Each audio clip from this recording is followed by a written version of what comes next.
नमस्कार दोस्तों, स्वागत है एक बार फिर आपका पटवारी ऑफिस ऑनलाइन में। मैं हूं आशीष और आज हम देखने वाले हैं कि किस प्रकार हम वेब जीआईएस में अपील प्रकरणों का रिकॉर्ड दुरुस्त कर सकते हैं।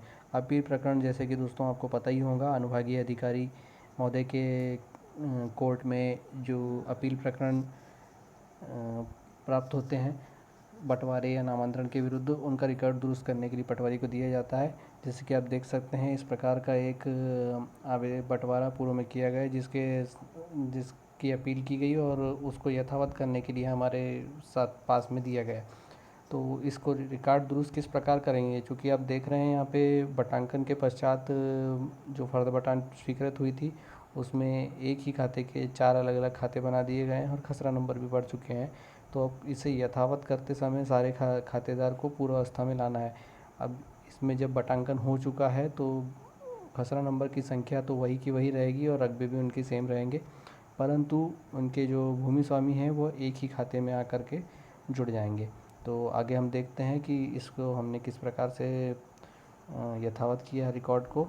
तो इसमें पटवारी लॉगिन में नियंत्रण पटल पर हम जाएंगे। डेटा अद्यतन सुधार के अंतर्गत हम उस पर क्लिक करेंगे। इसके बाद में डेटा अद्यतन सुधार के बाद में इसमें खाता विलय ऑप्शन हम देख सकते हैं। ये खाता विलय ऑप्शन पर क्लिक करेंगे। खाता विलय ऑप्शन में इस प्रकार से आप देखिए कि ये पहला खाता है जिसमें कुल 4 नाम थे और इसी प्रकार से और 4 खाते हैं टोटल। तो इसको हमने यथावत किया है। तो इसके बाद में आप देख सकते हैं खाता विलय ऑप्शन के अंतर्गत हम जाते हैं तो यहाँ पे हमें तहसील और हल्का और गांव की स्थिति सब कुछ सिलेक्ट करने के बाद में खसरा नंबर, जो भी छोटा एक खसरा नंबर है पहला नंबर, उसको सिलेक्ट कर लेंगे। खसरा संख्या के आधार पर हमें सिलेक्शन करना है यहाँ पे। तो ये सिलेक्ट करने के बाद में खाता चुने पर हम क्लिक कर देंगे। जैसे ही हम खाता चुने पर क्लिक करेंगे तो ये संबंधित सारे खसरा नंबर हमें दिखने लग जाएंगे। इसके बाद में हम आगे जाएंगे तो यहाँ पर हम देख सकते हैं कि इस प्रकार से 2 बार में हम अलग अलग खाते सिलेक्ट कर लेंगे। ये जैसे कि 299/5/1 और 299/5/2 बसरा नंबर से संबंधित खाते हमने सेलेक्ट कर लिए। अब यहाँ पे कुल 4 नाम थे और ये यहाँ पे केवल एक नाम बंटवारे के बाद रह गया था, इसको हमने मर्ज करना है। तो यहाँ पे सारे सिलेक्शन कर लेंगे। एक बार में 2 ही खाते आप मर्ज करें तो अच्छा रहेगा और सिस्टम भी यही कहता है। इसके बाद में यहाँ पे पुष्टि करें और ये जानकारी जो है इसको भी आप चेक करने के बाद में खाता विलय ऑप्शन की बटन को क्लिक कर देंगे। जैसे ही आप इसको क्लिक करते हैं तो ये इस प्रकार से एक मैसेज आपको शो करेगा, जिस पे ओके करने के बाद में आप देखेंगे कि ये खाता मर्ज हो जाता है और ये सारे खसरे नंबर इसमें जुड़ना शुरू हो जाते हैं। तो मैंने इसी प्रकार से एक एक करके 299/5/1 जो मूल नंबर से पहला नंबर बना था उसमें बाकी नंबर देखिए 5/2, 5/3 और 5/4 और उससे संबंधित सारे खसरे नंबर जोड़ते हुए लिख लिए हैं। अब इसमें जो मूल 299/5/1 वाला जो खाता था उसके अंतर्गत जितने नाम थे वो हमें दिखाई देने लगे। अब किंतु हम जानते हैं कि इसमें 2 खातेदार और हैं और यहाँ पे 1/4 स्थिति में दिख रहे हैं, तो हमें इसे सुधार करना होगा। तो इसके लिए हम अगली सुविधा का उपयोग करने वाले हैं। तो बहुत से साथी मैं जानता हूँ कि इसके पहले भूमि स्वामी सुधार से ही इसे करने की कोशिश करते थे, परंतु यहाँ हमें भूमि स्वामी सुधार का कोई उपयोग नहीं करना है। हमें उपयोग करना है यहाँ पे केवल नामांतरण एवं बंटवारा का। यहाँ पे सीधे हम नामांतरण एवं बंटवारा की ऑप्शन पर जाएंगे। वहाँ पे हम भूमि स्वामी का सिलेक्शन करते हुए पूरे खाते को सिलेक्ट करेंगे। यहाँ पे ये भूमि स्वामी वाइज सिलेक्शन करने के बाद में तो ये सारे खसरे नंबर हमें मर्ज करने के बाद जो दिख रहे हैं, तो इस खाते के सारे नंबर दिख रहे हैं, ये हम सिलेक्ट करना है। इसके बाद में नामांतरण पर क्लिक करते हुए पूरी प्रोसेस नामांतरण की करना है। अब यहाँ पे मैं ये नामांतरण की प्रोसेस एक वीडियो में बता चुका हूँ, किंतु ये इसलिए बता रहा हूँ ताकि आपको इसमें हिस्से किस प्रकार से करना है आपको ये जानकारी समझ में आ जाए। तो नामांतरण की प्रोसेस ज़रा शॉर्ट में बताते हुए नामांतरण पर क्लिक करेंगे। इसके आगे बढ़ते हैं, यहाँ पे आवेदक का चयन करेंगे और दोनों आवेदक हम उसी प्रकार से जैसे नामांतरण में जोड़ते हैं उसी प्रकार से जोड़ते हुए आगे बढ़ेंगे। इस प्रकार से ये जुड़ गए हैं।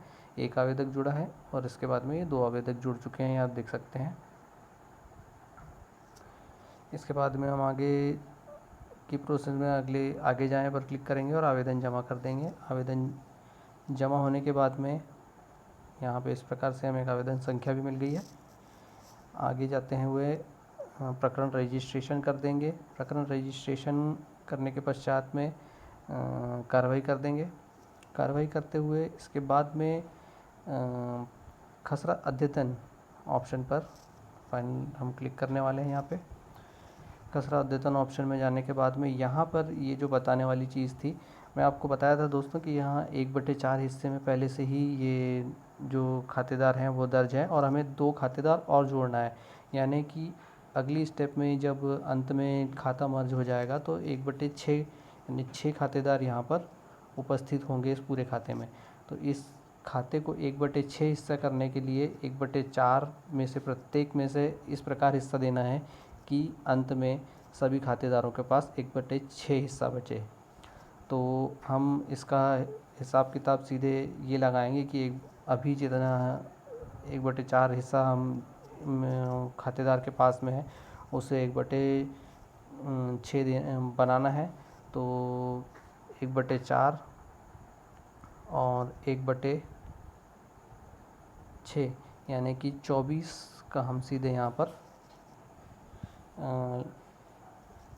हिस्सा मानेंगे और 24 हिस्सा एक खातेदार से चले जाएगा। एक खातेदार नए खातेदार को जोड़ने के लिए हमको चूँकि यहाँ पर 2 खातेदार जोड़ना है तो 2/24 करेंगे।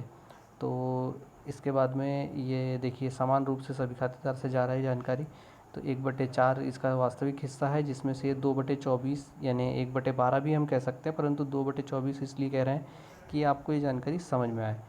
इसको आगे बढ़ाते हैं। ये इस प्रकार से खातेदार चयन करके और उनके द्वारा दिया गया हिस्सा 2/24 दर्शाते हुए हम आगे बढ़ेंगे। इसमें यहाँ पे पहले दिया रहता है वास्तविक हिस्सा, कुछ भी शो नहीं हो रहा है। हम इसको सुधारते हुए 1/6 कर देंगे। जब ये 1/6 हिस्सा हो जाता है और इस प्रकार से ये नामांतरण की प्रोसेस में आ जाएगा। यहाँ पे हम देखते हैं कि दोनों ही खातेदार जो नए जोड़े हैं हमने उसमें भी 1/6 हिस्सा हो गया और बाकी खातेदार जो पूर्व से थे उनके भी 1/6 हिस्से हो गए हैं। अब ये हिस्सा 1/6 जो हमने लिखा है ये उन्हें वास्तविक रूप से अंत में प्राप्त होता है। 1/24 हिस्सा प्रत्येक खातेदार जो पूर्व से थे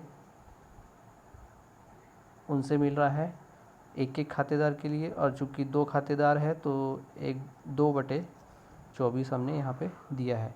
इस चीज़ को आप थोड़ा सा और ध्यान लगा के समझें तो आपको बिल्कुल समझ में आएगा कि आपको किस प्रकार से उसका डिवाइडेशन करना है। कई साथी पूछते हैं कि इस प्रकार से क्या डिवाइडेशन होगा, कैसे होगा, तो उसका जवाब यही है।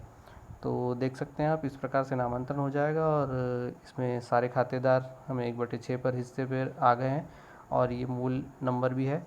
इस प्रकार से सारे खसरे नंबर हमें मर्ज हो जाएंगे और जो संबंधित हमें अपील आदेश प्राप्त हुआ था उस पर रिकॉर्ड दुरुस्ती की प्रक्रिया संपूर्ण होगी।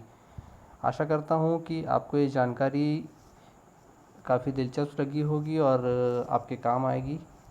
प्लीज़ लाइक करें, शेयर करें और सब्सक्राइब करें। धन्यवाद।